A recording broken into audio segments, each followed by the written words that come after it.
이번 시간의 주요 내용은 압구정동에서 첨예한 다툼이 예상되는 감정평가에 대한 이야기입니다. 이를 위해 압구정의 전체 세대에 대한 면적과 공시가격과 대지지분 등을 전수조사를 했습니다. 대부분의 세대가 면적이나 지분 등이 명확한데 반해서 일부 구역에서는 왜 이런 기준이 발생했는지가 의아할 만큼 복잡한 양상을 보이는 곳도 있습니다. 극소수이지만 면적과 지분이 완전히 잘못 기록된 사례도 있었는데요. 이것이 감정평가에서 어떻게 다루어질지는 분명치 않습니다. 과연 내 집의 권리관계는 괜찮은 걸까요? 내용을 보면서 함께 확인해 보시죠. 이번에도 역시 앱을 통해서 해당 세대를 확인하면 각 세대의 고유한 차별점들은 특기사항은 따로 기재해 두었습니다.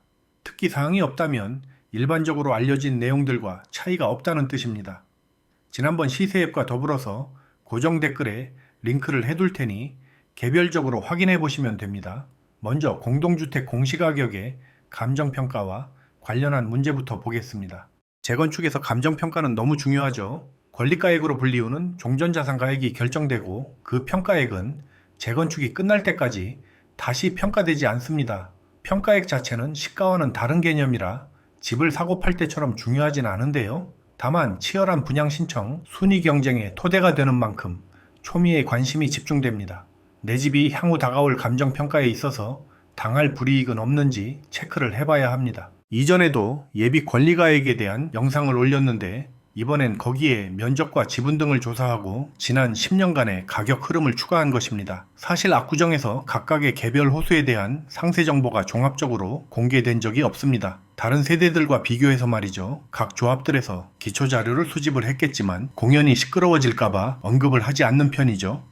자료가 존재하는 2006년부터 조사를 했지만 너무 오래된 건 큰 의미가 없어서 2016년부터의 가격 변동을 토대로 훑어보겠습니다. 다들 3구역에 토지 문제가 존재한다는 건 알고 계실 텐데요. 그 토지 문제의 근원은 당시 건설사와 서울시의 미숙한 업무 처리와 탐욕에 의해 생긴 일입니다.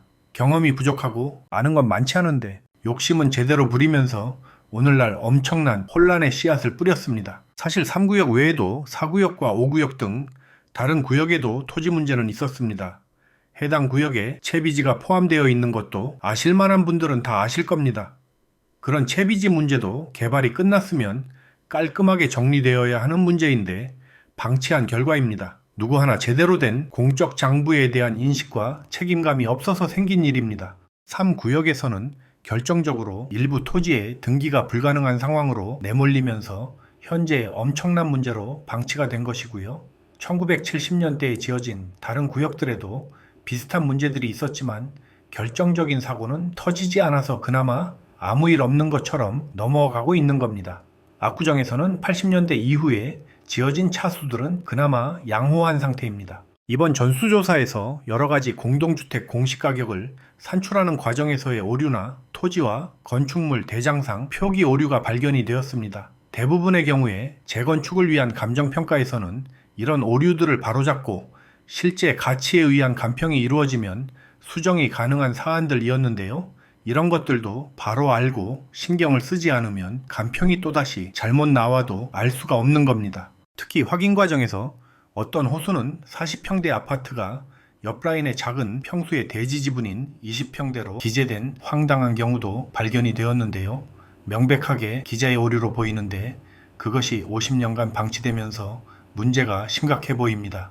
이런 오류는 바로 잡기가 불가능할 수도 있을 것 같아요. 이 표는 압구정의 전체 세대에 대한 기초 데이터인데요. 특기사항란에 각 세대의 특이한 사항에 대해 기록을 해두었습니다. 사례들을 보면 같은 평형, 같은 동인데 일부가 미세하게 전용 면적이나 지분이 다른 경우가 있습니다. 이런 건 0.003평이니까 실질적으로 숫자상으로 존재하는 의미 없는 숫자이긴 하지만 분명히 다르게 대지권에 기록이 되어 있어요. 대부분의 경우엔 중개업소에서 제공하는 책자의 면적이나 지분과 일치합니다. 일부 호수들에 대해서 향을 착각하거나 계산을 잘못해서 공시가격이 잘못 산정된 부분도 있지만 그런 건 재건축 감정평가에서는 바로 잡힐 테니 언급하지 않겠습니다. 3구역 현대 14차의 경우엔 동마다 지분이 달라요. 또 같은 동에서도 호수에 따라 지분이 다릅니다. 이게 나중에 감평에서 어떻게 작용을 할지 모르겠어요. 4구역 현대 8차 같은 경우도 동마다 지분이 다르고 채비지도 제각각입니다.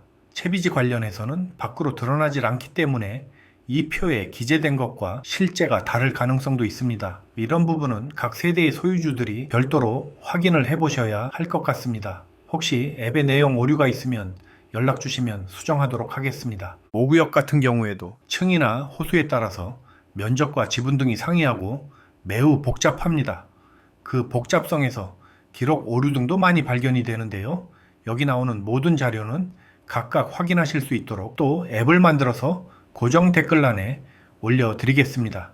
각 세대에 대한 정확한 정보와 함께 10년간의 가격 변화도 경쟁 차수와 함께 비교해 보실 수 있습니다. 그리고 여기 나오는 모든 대지 지분이나 면적 등은 공식적인 건축물 대장이나 대직원 등록부 등 공적인 장부에 의한 기록이라는 걸 미리 말씀드리겠습니다. 이 부분에서 일부 세대들은 중개업소에 비치된 책자의 내용과 다를 수 있습니다. 3구역 현대 6차와 7차에 대해서는 기존의 토지 미정리 문제와 무관하게 땅이 묶인 다른 차수와 비교해서 반영받아야 할 부분을 특기사항에 기록을 했습니다. 6, 7차는 각 평형대별로 0.5평에서 0.8평까지 대지 지분이 늘어날 가능성이 있습니다. 제대로 장부가 정리된다면 말이죠. 그럼 앱을 이용해서 각 세대를 확인하는 방법을 알려드리겠습니다. 링크된 앱을 클릭하시면 구역과 동과 호수를 선택하게 되는데요. 임의로 하나를 클릭해 보겠습니다. 같은 동에서도 층과 라인에 따라서 면적이나 지분이 다른 경우가 많아서 반드시 해당 호수를 클릭하셔야 합니다. 각각의 세대를 선택하게 되어 있는데 영상에서는 호수를 블라인드 처리하겠습니다. 선택 후 확인 버튼을 누르면 선택된 세대에 대한 요약이 나옵니다. 25년 공시가격과 해당 구역 내 순위가 전체 세대수 대비해서 나오고 압구정의 전체 순위도 나옵니다. 그 다음에 전용 면적이 나오고 대지 지분이 나오는데 특이 사항이 없으면 이것만 나오고 특이한 사항이 있으면 해당 사항이 출력됩니다. 하단의 왼쪽에는 지난 10년간의 공시가격이 나오고 우측엔 그래프가 나오는데 보는 법을 알려드리겠습니다. 우선 우측 상단의 구역 내 순위 그래프인데요. 굉장히 변화무쌍해 보이지만 때로는 그래프가 과장해서 착시를 일으킬 수도 있습니다. 가장 상위였을 때 순위와 가장 하위일 때의 순위 변화를 눈여겨 보셔야 하는데요. 가장 상위가 2878위이고 가장 하위일 때 3176위입니다. 편차가 298위죠. 약간 크긴 한데 이것은 3구역 내 비슷한 35평대와 시기별로 순위 다툼이 있었다는 뜻입니다. 3구역의 30평대는 모두 1374세대인데요. 거기서 300등 가량의 순위 변화가 작은 게 아닙니다. 주목할 만한 변화가 있었다는 뜻입니다. 실제 간평에서는 이 시기적 가치에서도 매우 첨예하게 다루어질 겁니다. 이런 순위 차이로 내가 원하는 분양 물건이 내 것이 안 될 수도 있죠. 하단의 압구정 전체 그래프는 하단이 7293위이고 상단이 5969위예요. 흐름을 보면 각 구역의 상황이 그대로 나옵니다. 제자리 재건축 얘기 나오고 저도 이때 202동의 위치가 좋다고 추천을 많이 할 때였는데요. 19년부터 순위가 대폭 상승했죠. 이후에 22년에 큰 폭으로 하락했는데 이 하락 원인은 22년은 거래가 사상 최저 상태였는데 이때 202동은 거래가 전혀 없었습니다. 감정평가를 하는 이유는 거래가 없을 때도 정확한 가치평가를 하기 위해서 하는 건데요. 거래가 있을 때만 평가가 된다면 감정평가는 왜 하는 걸까요? 이유를 막론하고 감정평가의 존재 이유가 실종이 된 거죠.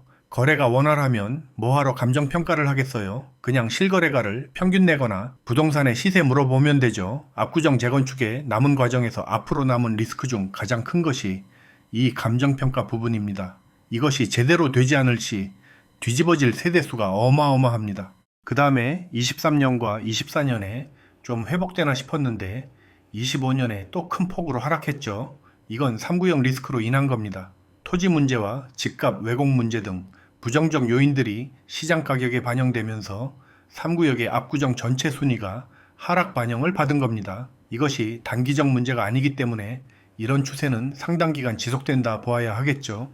이걸 지연 리스크가 없는 2구역 35평을 한번 보겠습니다. 선택 요약이 나오고 그래프를 보면 최고 1177위이고 최저 1392위인데 편차가 215위 정도예요. 신현대에도 과거 일부 35평대의 전용 면적을 오인해서 일부 동의 시세가 크게 높았다가 낮아진 사례가 있었는데요. 19년부터 21년까지 그런 시기적 오류를 제외하면 조합이 설립된 21년 이후 안정된 흐름을 보이고 있어요.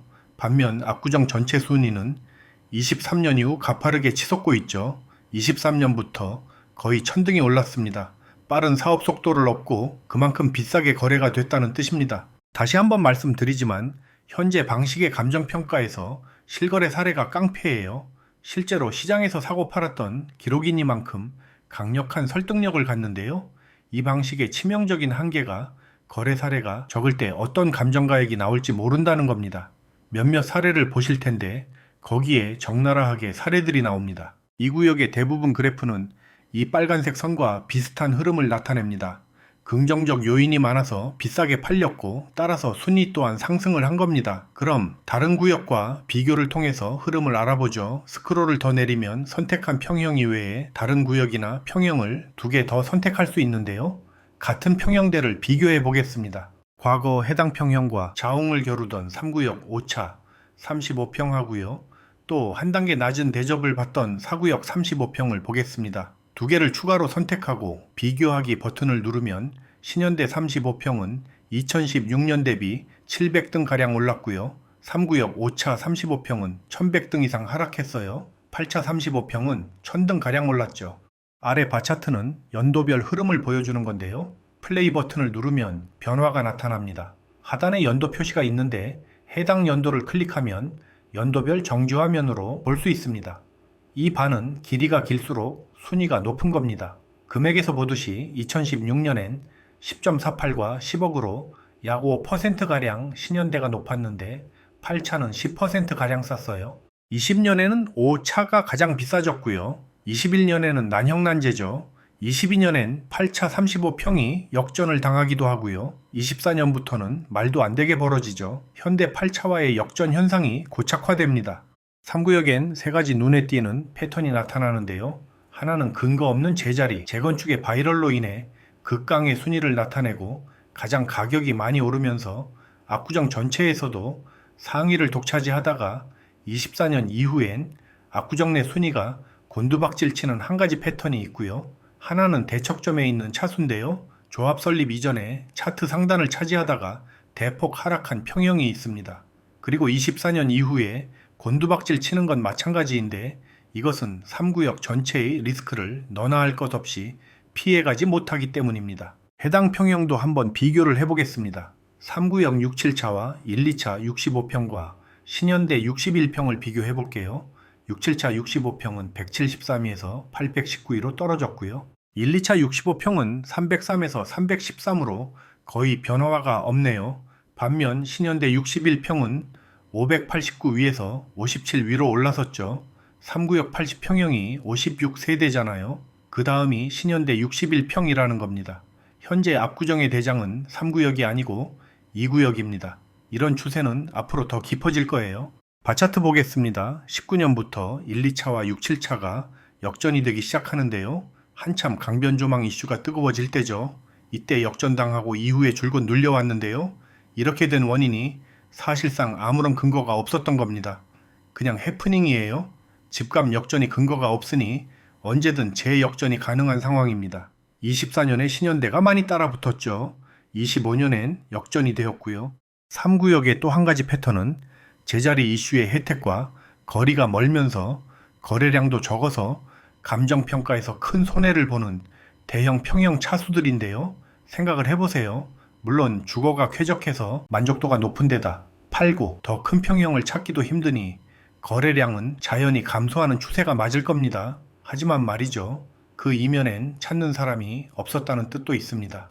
평소에 중개업소에서 집을 팔지 않겠냐는 권유를 받아본 분들이 계실 텐데요. 어떨 때는 중개업소에서 매물을 만들어내기도 합니다. 찾는 손님은 있는데 매물이 없을 때 전에 들어보지 못한 금액을 이야기하면서 매도를 권유하면 계획이 없던 사람들도 흔들리는 사람이 꽤 많습니다. 그런데 그렇게 들어보지 못한 금액을 제시하면서 매도를 유인할 만한 매수자가 없었다는 뜻이기도 합니다. 제자리 재건축을 하든 안 하든 혹은 독립채산제를 할 수 있든 말든 그게 중요한 게 아니죠. 집값이라는 게 시대의 트렌드에 따라 변할 수 있습니다. 만약에 재건축 룰이 말 그대로 제자리 재건축을 하는 룰이었다면 충분히 이해할 수 있습니다. 매수자들이 그런 위치를 원하고 기꺼이 더 비싼 가격을 지불할 수도 있습니다. 그런데 그게 아니라는 게 문제라는 겁니다. 세상이 그렇게 만만하지 않습니다. 무언가 잘못된 것을 방치하거나 호도를 하게 되면 반드시 그 대가가 따르게 마련입니다. 그럼 생각을 해보세요. 앞으로도 감정평가가 이루어지려면 3구역은 2년 넘게 시간이 남았습니다. 근거 없이 이루어진 가격 역전 현상은 지속될 가능성이 희박하다고 보는 겁니다. 3구역 6, 7차와 1, 2차 65평의 매물 상황을 잠깐 보겠습니다. 며칠 전에 1, 2차 65평 1층이 97억에 거래가 됐는데요. 현재 매물들은 6, 7차가 저층이 107에서 110억 사이고요. 고층은 120에서 130억 사이입니다. 그리고 매물이 7개입니다. 1, 2차는 최저 119억에서 130억에서 140억까지 포진한 매물이 10개입니다. 물론 호가가 가격은 아닐 겁니다. 실제로 6, 7차에서는 130억에 내놓은 것들이 120억에도 잘 안 팔리고 있기도 합니다. 1, 2차 1층이 100억에 못 미친 것과 비슷한 분위기라는 겁니다. 매물상으로는 그보다 훨씬 높은 호가가 보이기도 합니다만 실제 팔려는 매물과는 차이가 많은 가격이라 큰 의미는 없겠죠. 6, 7차와 1, 2차 가격이 많이 좁혀지는 분위기입니다. 그리고 각 차수 14평과 52평을 보면 최저 83억에서 95억까지 호가가 거의 같습니다. 3구역 1, 2차 54평을 보겠습니다. 강변 일선은 아니지만 조합 설립 이후에 순위가 구역 내에서 거의 600등이 상승을 했는데요. 23년부터 압구정의 전체 순위는 또 급격하게 하락 중입니다. 과거 비슷한 가격대를 형성했던 1, 2차 54평과 6, 7차 52평 그리고 4차 44평을 보겠습니다. 2016년에는 4차 44평이 오히려 1, 2차 54평보다 가격이 높았습니다. 2019년까지 그랬죠. 21년까지는 6, 7차 52평이 가장 비쌌는데요. 22년부터 뒤집히기 시작을 했습니다. 이 그래프의 길이가 길수록 좋다고 말씀을 드렸습니다. 전체적으로 3구역의 막대를이 짧아지고 있어요. 그리고 앞으로 3구역을 사려면 이 그래프처럼 21년 이후 순위가 하락한 집을 사는 게 유리합니다. 이 하락이 근거가 없기 때문입니다. 그리고 25년엔 그것이 바로잡히는 원년이었을 겁니다. 압구정엔 어떤 구역이나 세대든 강변 조망권에 대한 보장은 없습니다. 그저 권리가액이 높으면 좋은 걸 선택할 순위가 높아진다는 것 뿐입니다. 그래서 근거 없이 가격이 낮아진 집을 사는 게 가성비가 훨씬 높다는 겁니다. 가장 피해를 본 차수들이 6, 7차와 함께 지분 많은 4차 44평과 현대나 대림빌라트 그리고 대리마크로 빌딩인데요. 4차 44평은 24년부터 순위가 회복되고 있어요. 아크로빌은 현재 압구정 전체 순위가 1265위인데요. 여기가 이런 순위라는 걸 누가 믿겠습니까? 아무리 보아도 100위 이내죠. 대림빌라트나 4차 44평도 역시 마찬가지예요. 아크로빌은 76동과 더불어 3구역 펜트하우스에 직접적인 순위 다툼을 하는 세대들이고 대림이나 현대빌라트나 4차 44평 역시 이런 순위에 머물 단지들이 아닙니다. 감정평가는 압구정 재건축에 있어서 가장 과소평가된 과정이에요. 그런데 파국적인 결과는 이 과정에서 나올 가능성이 높습니다. 지분이 많은 세대들은 세대수 또한 적습니다. 따라서 거래 사례가 적을 수밖에 없죠. 그런데 감정평가에서 요구되는 실제 가치의 정확한 산정에 치명적인 결함이 있는 거고요. 이것이 단지 공시가격일 뿐이고 재건축 감정평가는 이와 다를 거라 하겠지만 그걸 어떻게 믿겠습니까? 공시가격이라고 대충 감평을 했다고 말할 수 있습니까? 막상 본 감평에서 이상한 감정평가 나오고 분기탱천 해봐야 모든 건 끝난 후고 묵살되기 좋은 소수는 하소연하기도 어렵습니다. 이런 걸 방지하고 본연의 가치를 조합원들에게 돌려줘야 하는 것이 감정평가 법인이나 조합이 해야 할 일입니다. 가치를 제대로 평가하지 못하는 감평법인은 존재 이유가 없고 조합원의 자산을 지켜주지 못하는 조합 또한 마찬가지입니다. 제 역할을 못하고 핑계나 늘어놓으려면 숟가락 놓아야 하지 않겠습니까? 요즘 압구정에서 집을 사고 팔 때 상황이 혼란스러운데요. 정확한 시장 가치에도 문제가 생기고 있어요. 지금 시장에서는 정오점 대비 얼마나 빠졌는지를 생각하면서 어림을 잡는데 그 기준이 되는 정오점이 정확하지가 않다는 겁니다.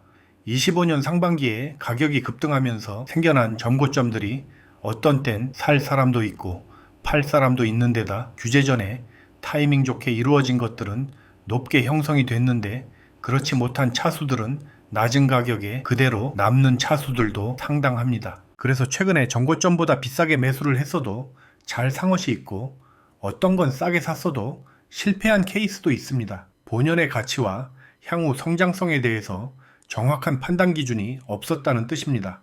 그런 점에서 제가 추천드리는 최 이사의 픽을 시세앱을 보면서 몇 가지 말씀드려 보겠습니다. 이번 주부터 이루어질 거래들에서 가장 먼저 거래될 매물 순서라 보아도 무방할 겁니다. 우선 1구역에서는 30평대에서 가장 싼 편인 미성이차 32평인데요. 여긴 정고점보다 거의 떨어지지 않았지만 더 이상 떨어지기도 어려운 평형입니다.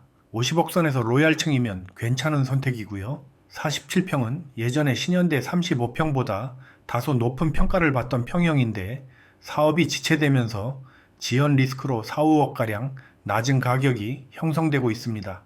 65, 6억 선에 살 수 있으면 얼른 사야죠. 요즘 압구정에서 40평대와 50평대가 10억가량 차이가 나고 있는데요. 그렇다면 미성이차 56평은 75억 선에서 다음 거래가 이루어지지 않을까 생각됩니다. 물론 언급한 평형들 외에 모든 평형의 평균 호가는 이보다 높습니다. 바로 거래될 급매물 수준의 가격을 말씀드리는 겁니다. 이 구역에서는 최근 35평 로열층이 70억에 거래가 되었는데 한 건 정도는 이 정도 가격에 더 거래가 되지 않을까 생각됩니다. 저층에서는 65억 매물이 있는데 이건 역시 오래가진 않을 것 같습니다. 로열층 기준 70억짜리가 하나 팔리면 바로 2, 3억 올라갈 수 있습니다. 50평대에서는 거의 호가들이 100억을 넘는데 95억 선에 50평 후반대 매물이 있죠. 다음 거래 대상입니다. 60평대에서는 저층부가 120억이고 로열층이 지난 정고점인 130억에 기다리고 있는데 워낙 좋은 물건을 찾는 분들이 선호할 경우에 하락 없이 다시 달릴 가능성도 있습니다. 이 구역이 가장 가격이 강세입니다. 3구역은 35평대에서 로열층의 63억이 가장 싼데 이 가격 정도면 매우 싼 편입니다. 2구역보다는 7억이 싸고요. 무엇보다 이 가격대의 유일한 물건입니다. 주말에 영상을 만들고 있는데 영상이 업로드되는 월요일쯤에는 거래 소식이 들려올 수도 있겠습니다. 40평대에서는 1, 2차 43평이 71억에 팔리면서 매물이 없고요. 4차 44평은 지난 73억에 팔리면서 77억과 80억의 매물이 있는데 앞선 영상에서 보았듯이 여긴 3구역 50평대와 어깨를 나란히 하는 차수입니다. 사실은 80억도 싼 편이고 제대로 된 평가를 받는다면 로열층이 90억 가까이 호가를 하는 게 맞을 겁니다. 6, 7차 48평엔 저층에 싼 매물이 있죠. 73억입니다. 중간층들은 77에서 78억 선이고요. 50평대에서는 호가들이 90억 언저리인데 고층 기준 85억 선에 든다면 굿 초이스가 될 겁니다. 60평대에서는 120억 선에 로열층이 다음 차례입니다. 그리고 가장 대형인 65동 85평이 170억인데 3구역 펜트를 노려보려면 이 정도 베팅을 해야 합니다. 4구역의 8차 35평이 60억 선의 매물이 몇 개 있는데 현 상태로 팔릴 만한 금액인데요. 문제는 2구역 저층에 65억 매물과 3구역 로열층에 62, 3억대 매물이 한 건 있어서 그 매물들과 비교를 당하는 중입니다. 급매물들이 속속 처리되는 중이어서 현재 압구정 35평대는 두세 건 거래가 되면 전반적인 거래가 상승이 이루어지고 8차 35평도 다음 거래 대상이 될 것으로 보입니다. 면적이 살짝 작거나 지분이 적은 차수들도 30평대에서 중간층 기준으로 60억을 마지노선으로 생각하는 경향이 강합니다.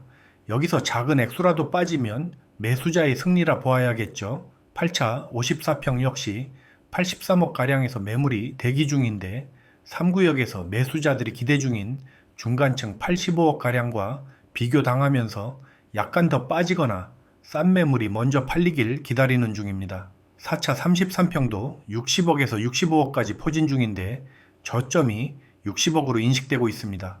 어떤 집이 팔릴 때를 보면 그 집이 비교 대상들 중에서 가장 싸고 조건이 좋을 때 팔리는 거죠. 다른 싼 거 제쳐두고 내 집만 비싸게 팔리는 경우는 없다고 보아야 합니다. 한양 4차 69평엔 100억의 매물이 있는데 여긴 4구역 펜트에 대한 프리미엄을 예상하면 좋은 가격이 아닐까 싶습니다. 사업이 차질 없이 진행 중인 구역에서 100억 이하의 펜트급을 노려볼 만한 차수는 여기뿐입니다. 한양 3차 39평은 중간층에 67억 선인데 약간 조정된다면 굿 초이스가 되겠죠. 압구정에서 30평대에 매물이 50건을 약간 상회하는데요. 아직은 매물이 많은 편이라 가격에 제한이 있는 겁니다. 앞으로 얼마나 빠른 시간에 10건에서 20건 정도가 거래되느냐에 따라서 가격 회복세가 달라질 텐데요. 팔리는 것보다 내놓는 것이 더 많으면 회복세가 더뎌집니다. 올해 5월 9일에 다주택자 양도세준과 유예 조치가 끝날 것으로 많은 분들이 예상하고 있는데 생각보다 다주택자 물량이 좀 있는 편입니다. 영향을 안 받으려면 등기까지 넘겨야 하니까 실제로 시장에서 거래가 이루어지는 것은 2월까지가 피크가 아닐까 생각이 됩니다. 항상 막판에 초급매로 던지는 물량이 몇 개 나올 수도 있는데 그것이 지금보다 쌀지는 알 수가 없습니다. 급매물들이 어느 정도 정리가 되는 시점이라 당시의 시세를 정확하게 예측하기 어려우니까요. 그때 급매물이 지금보다 비쌀 수도 있다는 겁니다. 급매물이 출현을 하더라도 그것이 내가 원하는 평형이나 가격에 맞는다는 보장도 없고요. 5구역에는 모처럼 가장 작은 20평형 매물이 올라왔는데 저층인데 42억이죠. 지난 거래는 지난 11월에 고층 41.5억이었습니다. 이것이 팔린다면 사실상의 정고점 돌파인데 워낙 40억 초반대 매물이 드물어서 가능성을 배제하기도 어렵습니다. 27평에서는 며칠 전에 3층이 54억에 거래가 되었는데요. 현재는 저층에 56억 호가로 나와 있네요. 그 외에 30평형대에서는 최저 62억에서 68억까지 호가로 나와 있습니다. 한양 1차 49평에서는 80억에서 85억까지 나와 있는데 역시 타 구역 동일 평형대와 비교를 받고 있습니다. 40평대이긴 하지만 사실상 50평으로 보면 로열층 80억이면 괜찮은 것 같은데 얼마 전 같은 단지 59평이 84.5억에 거래가 됐죠. 그것과 비교하면 가격이 안 맞는다는 얘기도 나오겠네요. 또 5구역엔 사실상 압구정에서 가장 큰 평형이 두세 대 있는데요. 87평형이죠. 대지 지분도 41.5평이나 되고요. 160억에 5구역의 펜트 자리를 기다리고 있네요. 6구역에는 며칠 전에 35평 3층이 54.5억에 거래가 됐는데요. 현재는 중간층에 60억 호가를 부르고 있고요. 강변 46평은 중간층에 70억인데요. 사업 진행에 시간이 걸리겠지만 장기적으로 본다면 매우 좋은 매물이라 볼 수 있겠습니다. 현재 신통기획에서 빠지면서 정비구역 지정이 되지 않은 1구역과 6구역은 말이죠. 진행 중인 2, 3, 4, 5구역과 성질이 많이 다를 수 있습니다. 진행 중인 구역은 강변동과 비강변동에 뚜렷한 차별점이 없는데요. 아마 새로 구성되는 조합들에서는 위치를 보장하지 않는다면 조합 구성 자체가 어려울 겁니다. 1구역과 6구역은 현재동의 위치도 고려해야 합니다. 이것으로 26년 1월 셋째 주 압구정 시세 안내와 특장점을 안내드렸습니다. 압구정의 전체 세대수와 지분과 면적 등을 망라한 예비 권리가액 정보를 확인할 수 있는 앱과 압구정동의 시세를 파악할 수 있는 앱을 각각 고정 댓글에 링크해 두겠습니다. 좋은 한 주 되시고요. 다음 주에 다시 뵙겠습니다. 압구정원 부동산에서는 매매와 임대 물건을 구하고 있습니다. 가성비 있는 추천 매물도 보유하고 있고요. 554-023-334번으로 연락 주시면 감사하겠습니다.